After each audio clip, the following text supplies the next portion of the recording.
अस्सलाम वालेकुम दोस्तों, आज मैं आपको बैंक लीज़ टोयोटा करोला जो है अल्ट्रस आपको दिखाने जा रहा हूँ। 2008 मॉडल की गाड़ी है। इसकी जो टोटल प्राइस है दोस्तों वो आप लोगों को मैं बताऊँगा लास्ट पे पर डाउन पेमेंट इसका 8,40,000 है। 72,800 इसका मंथली इंस्टॉलमेंट है, आपने हर महीने पे करना है। पहले 2 महीने आपने पे नहीं करना। लाहौर रजिस्टर्ड है, 5 ईयर प्लान है दोस्तों। आप 7 साल का भी प्लान बना सकते हैं। इजी प्रोसेसर है, ट्रैकर फ्री है, नो हिडन चार्जेस है दोस्तों।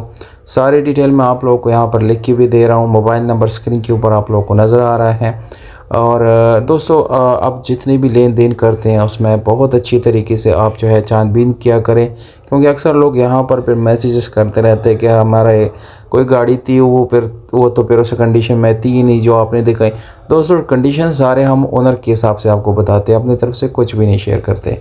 चैनल को सब्सक्राइब करते जाइएगा, लाइक करें, वीडियो को अपने दोस्तों के साथ शेयर ज़रूर करें। बहुत शुक्रिया, अपना ख्याल रखिएगा।